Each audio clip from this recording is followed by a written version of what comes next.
Hello everyone, hope you're doing great and wish you a very happy new year. As we step into 2025, let's leave behind all worries and embrace the new beginnings with hope and courage. And may every moment of 2025 bring you all closer to your dreams. And wish you a very happy new year once again. Okay so now अब हम अपना topic start करेंगे. सो आज का जो हमारा topic होने वाला है वो होगा daily current affairs which is related to the 1st of January 2025. And इसके अंदर जितने भी इंपॉर्टेंट इवेंट्स हुए हैं उन सभी इवेंट्स के बारे में हम डिटेल में डिस्कस करेंगे with the help of questions and answers. Okay, यहाँ पे आप देख सकते हैं. Okay, so without any further ado let's start with topic.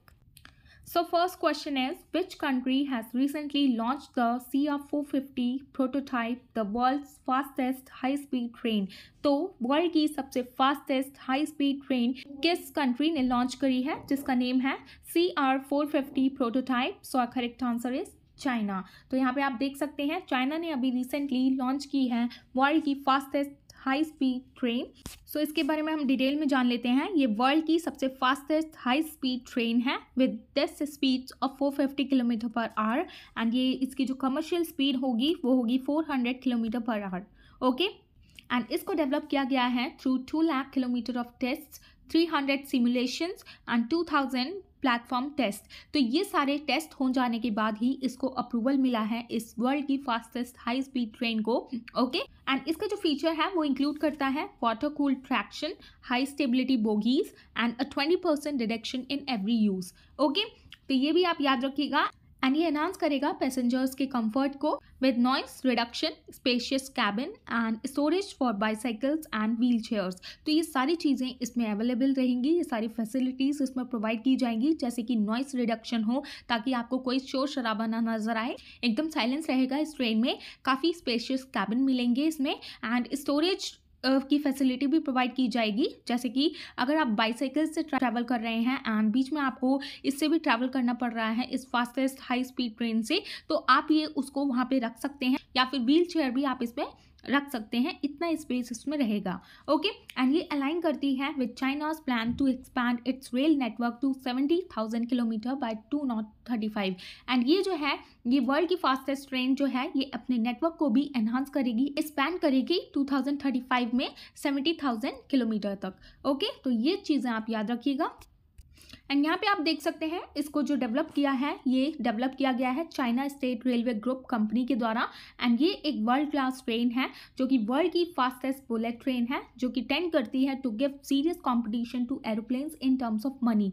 Okay, तो ये एरोप्लेन को ये टक्कर देगी ये जो बुलेट ट्रेन है, क्योंकि वर्ल्ड की सबसे फास्टेस्ट ट्रेन है. आपको जिस जगह पहुंचना है ये टाइमली वहाँ पे पहुँचाएगी, टाइम से पहले वहाँ पे पहुँचाएगी. ओके, तो इसीलिए ये देगी serious competition to aeroplanes in terms of money. Okay, now next question is what is Sanskriti Utsav? तो संस्कृति उत्सव आखिर है क्या एंड ये न्यूज में क्यों रहा है ये हम देख लेते हैं. तो ये जो संस्कृत उत्सव है ये क्या है? तो correct answer is Uttar Pradesh statehood day. Okay, तो ये न्यूज़ में क्यों रहा है संस्कृति उत्सव है? क्योंकि उत्तर प्रदेश गवर्नमेंट ने अभी रिसेंटली अनाउंस किया है इस संस्कृति उत्सव के बारे में जो कि स्टार्ट होगा from January 2nd to January 26 तक इन द ईयर 2025. एंड ये जो इवेंट है ये सेलिब्रेट करता है the state foundation day. Uttar प्रदेश जो स्टेट फाउंडेशन डे है जिस दिन इसको फाउंड किया गया था उस दिन से ये सेलिब्रेट किया जा रहा है. एंड इसका एम है to promote talent in various art forms. Okay, and ये जो संस्कृति उत्सव डे है ये कमेमोरेट करेगा 75th उत्तर प्रदेश दिवस. तो ये जो है ये पॉइंट आपके लिए बहुत ही ज़्यादा इंपॉर्टेंट हो जाता है जब से आपका जो अपकमिंग एग्जाम्स आने वाले हैं RO ARO, तो उसमें उत्तर प्रदेश से रिलेटेड ये क्वेश्चन आ सकता है. तो ये अभी सेलिब्रेट कर रहा है उत्तर प्रदेश दिवस 75th. ओके, मनाया जाता है to celebrate the state's foundation day, Uttar Pradesh state foundation day. Okay, and ये जो इवेंट है इसकी जो थीम रहेगी वो रहेगी उत्तर प्रदेश पर्व, हमारी संस्कृति हमारी पहचान. तो ये भी पॉइंट बहुत ही ज़्यादा इंपॉर्टेंट हो जाता है. एंड ये जो है इस फेस्टिवल में क्या किया जाता है, इसका एम होता है to explore and showcase the rich cultural heritage of Uttar Pradesh. Okay, तो ये चीज़ आप सारी याद रखिएगा. नेक्स्ट हम जान लेते हैं की facts about the Uttar Pradesh statehood day. तो ये जो दिन है इसको सेलिब्रेट करना स्टार्ट किया गया था Uttar Pradesh statehood day from 24th of January 1950. ये पॉइंट याद रखिएगा. The United Province was officially renamed Uttar Pradesh. Okay, तो पहले जो उत्तर प्रदेश का नेम हुआ करता था यूनाइटेड प्रोविंस, जैसे कि आप सभी को पता होगा, तो ये इसका नेम रीनेम्ड हुआ है यूनाइटेड प्रोविंस का, एंड ये चेंज होके इसको उत्तर प्रदेश रखा गया था on 24 January 1950। And in May 2017 Uttar Pradesh government ने डिसाइड किया था to celebrate Uttar Pradesh day annually to honour this occasion. तो ये चीज़ भी आप याद रखिएगा। तो उत्तर प्रदेश गवर्नमेंट ने डिसाइड किया था इस डे को हम सेलिब्रेट करेंगे annually to honour this occasion in May 2017। Okay, and ये जो इनिशिएटिव लिया गया था कि उत्तर प्रदेश डे को सेलिब्रेट किया जाएगा, तो ये इंट्रोड्यूस किया गया था by governor Ram Naik. Okay, इनका नेम आप याद रखिएगा, ये भी इंपॉर्टेंट हो जाते हैं एग्जाम पर्सपेक्टिव से। तो गवर्नर जो थे राम नाईक, इन्होंने ही ये इनिशिएटिव लिया था कि हम उत्तर प्रदेश स्टेटहुड डे को सेलिब्रेट करेंगे। And since 2018 Uttar Pradesh day has been celebrated as a 3-day event. तो ये जो है ये 3-day इवेंट है जो कि हाईलाइट करेगा state's history, culture and achievements को। Okay, so just remember all these points. Now next हम जान लेते हैं ये जो संस्कृति उत्सव है इसके अंडर जो सेलिब्रेट किया जाता है उत्तर प्रदेश स्टेटहुड डे को, तो इसके अंदर क्या क्या कंपटीशन स्ट्रक्चर रहेंगे। तो इसके अंदर क्या होगा, ये जो स्टार्ट होगा ये स्टार्ट होगा फ्रॉम जनवरी 2 से लेके जनवरी 24 2025 तक ये रहेगा, इसको सेलिब्रेट किया जाएगा। एंड ये जो है ये कंपटीशन ये वेरियस लेवल पर किया जाएगा including state, block, tehsil, district and divisional headquarters. ये सारी चीज़ें इन्वॉल्व रहेंगी इसके अंडर, ये संस्कृति उत्सव के अंडर, एंड ऐसा कंपटीशन की तरह ये सेलिब्रेट किया जाता है। एंड इसके अंडर जो पार्टिसिपेंट्स होते हैं वो compete करते हैं in classical, semi classical and folk arts. Okay, तो ये सारी चीज़ें इस संस्कृति उत्सव के अंदर मनाई जाती हैं, की जाती हैं। नेक्स्ट हम जानेंगे इससे रिलेटेड कैटेगरीज ऑफ कंपटीशन, मतलब कि इस संस्कृति उत्सव के अंडर कौन कौन से कॉम्पिटिशन्स किए जाएंगे। ओके, तो ये जो फेस्टिवल है ये फीचर्स करता है कॉम्पिटिशन्स को इन क्लासिकल सिंगिंग, जो कि इंक्लूड करता है ख्याल एंड ध्रुपद। तो ये जो है ये दोनों चीज़ें, ख्याल जो कि एक form of classical Hindustani music है, and dhrupad one of the oldest form of Hindustani classical music है। ओके, तो ये चीज़ें इसके अंडर कैटेगराइज की जाती हैं। And semi classical singing will include thumri, dadra and various other forms भी इंक्लूडेड होते हैं। एंड फोक सिंगिंग में इसके अंडर कॉम्पिटिशन किया जाता है जो कि शो करता है कजरी एंड कव्वाली के अंदर। Okay, and light music perform किया जाता है किस कैटेगरी के अंडर, ये कैटेगरी इंक्लूड करती है गीत, गज़ल एंड पैट्रियोटिक सॉन्ग्स। तो ये सारी चीज़ें इसके अंडर प्रस्तुत की जाती हैं इस संस्कृति उत्सव के अंडर। तो ये सारी चीज़ें आप याद रखिएगा। स्पेसिफिक आपसे ये ख्याल and Dhrupad classical Hindustani music के ऊपर पूछ सकता है। Okay, so just remember all these points. Now next question is, which institute has developed needle-free shock syringes for painless injections? तो जैसे कि आप सभी को पता है कि इंजेक्शंस लगाते टाइम काफ़ी पेन होता है, काफ़ी पेनफुल होता है, उसके 2-3 दिन बाद भी उधर स्वेल रहता है वो एरिया। तो उससे बचने के लिए किस इंस्टीट्यूट ने एक नीडल फ्री सिरिंज लॉन्च की है? तो ये कौन से इंस्टीट्यूट ने की है?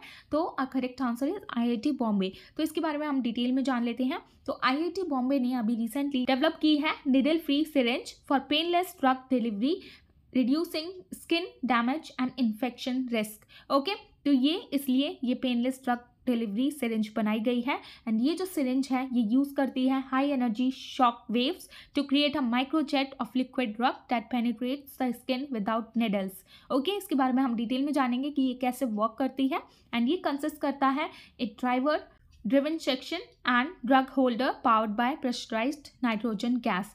मतलब कि इस सिरिंज के अंदर यूज़ की जाती है प्रेशराइज्ड नाइट्रोजन गैस। ओके, इसके बारे में हम अभी डिटेल में जानेंगे कि ये कैसे वर्क करती है, तब आपको पता चलेगा। एंड इसका जो टेस्ट किया गया था इस निडल का सबसे पहले रैट्स पर किया गया था, चूहों पे। Okay, and it show deeper tissue penetration with minimal skin damage. तो इसके अंदर मिनिमल स्किन डैमेज होता है अगर आप ये pen needle free shock syringe लेते हैं।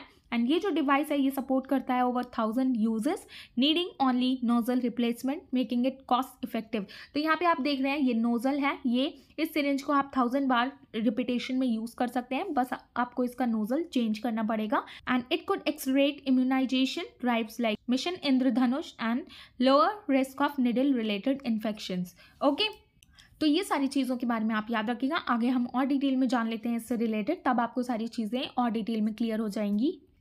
तो यहाँ पे आप देख सकते हैं IIT बॉम्बे ने इस निडल को कंपैरिजन किया with regular needle on laboratory rats. Okay, तो ये जो सिरिंज है जो कि निडल के साथ होती हैं, जिसमें कि पेनफुल होती हैं वो काफ़ी, तो ये जस्ट अपोजिट है निडल फ्री शॉक सिरिंजेस से। ओके, एंड ये जो है ये कैसे वर्क करती हैं यहाँ पे आप देख लीजिए।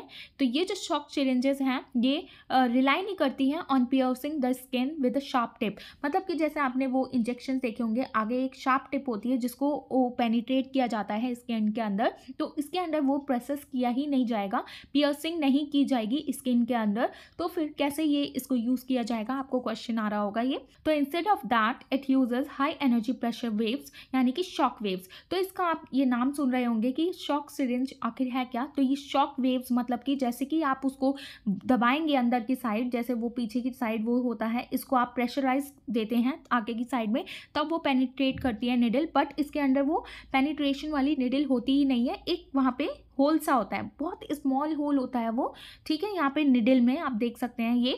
तो वहीं से एक हवा जाती है जिसके बारे में हमने अभी पढ़ा, वो जो नाइट्रोजन गैस है उसमें प्रेशर क्रिएट करती है वो नाइट्रोजन गैस, जैसे आप उसको पुश करेंगे that can travel faster than the speed of sound to pierce the skin. तो उस हवा उस गैस की वजह से एक एयर प्रेशर क्रिएट होगी, जिसकी वजह से वो जो आपको ड्रग अंदर पेनिट्रेशन के थ्रू देना होगा, तो वो सीधा एक हवा से ही वो चीज़ क्रिएट की जाएगी, ठीक है, इतना तेज प्रेशर होगा ताकि वो अपने आप ही वो ड्रग अंदर चले जाए स्किन के।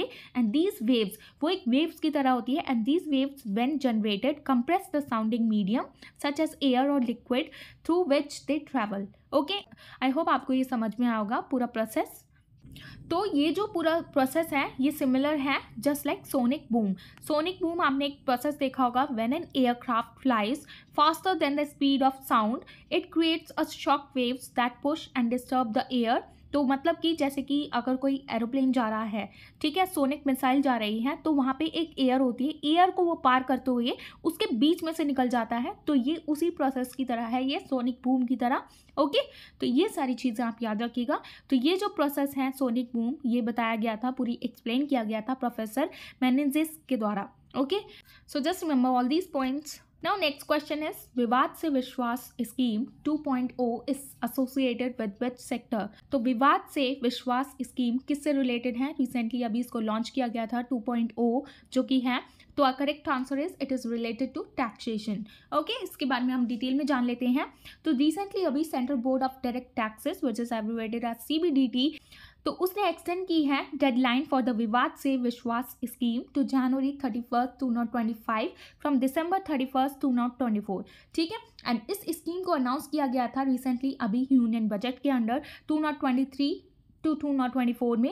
एंड ये जो स्कीम है इसने नोटिफाइड किया था गवर्नमेंट ऑफ इंडिया को ऑन सितंबर 28, 2024 में, एंड ये इफेक्ट में आई थी, इसको लॉन्च किया गया था अक्टूबर 1, 2024 में। जैसे कि आपको बताइए आज के टाइम में डेट्स कितनी इंपॉर्टेंट हो गई हैं, आपसे PCS में भी ये पूछा गया था, काफ़ी डेट्स के ऊपर क्वेश्चन आए थे, स्कीम्स एंड डेट्स को मैच कीजिए, तो ये डेट को भी आप याद रखिएगा। विवाद से विश्वास स्कीम जो कि 2.0 नंबर की है, इसको लॉन्च किया गया था अक्टूबर 1, 2024 में, तो ये आप याद रखिएगा। एंड ये जो विवाद से विश्वास स्कीम है 2.0, इसका एम रहेगा कि ये सिंप्लीफाई करे the process of resolving pending income tax litigation. तो ये मेनली जो भी प्रॉब्लम आ रही है किसी को भी इनकम टैक्स से रिलेटेड, तो उससे रिलेटेड वो सारी प्रॉब्लम्स को सॉल्व करेगा पेंडिंग इनकम टैक्स लिटिगेशन से रिलेटेड। एंड ये फैसिलिटेट करता है the settlement of disputed tax interest and penalties. अगर किसी की भी कोई भी डिस्प्यूटेड टैक्स रह गए हैं, इंटरेस्ट रह गया उस पर, या पेनल्टीज रह गई हैं, तो उन सारी चीज़ों को, डिस्प्यूट्स को ये सॉल्व करेगा इस स्कीम के अंडर, विवाद से विश्वास स्कीम के अंडर। ओके, जो कि 2.0 है। एंड ये जो स्कीम है ये ग्रांट करती है immunity for prosecution under the income tax act for matter included in the declaration. Okay, so just remember all these points. Now this is going to be a last slide. Who has been appointed as the new Director General of CRPF, which simply stands for Central Reserve Police Force? So correct answer is Vitul Kumar. Okay, ये जो विटुल कुमार हैं ये 1993 batch IPS officer रह चुके हैं, Uttar Pradesh cadre से belong करते हैं ये, जो जिनको कि अपॉइंट किया गया है अभी recently as the acting director general of CRPF। यहाँ पे आप देख लीजिए एक्टिंग डायरेक्टर जनरल, क्योंकि अभी इन्होंने रिप्लेस किया है अनीश दयाल सिंह को, जिनका अभी रिसेंटली रिटायरमेंट हो गया था। उनके प्लेस पर अभी जगह खाली थी, तो इसीलिए इन्हें as a acting director general of CRPF appoint किया गया है।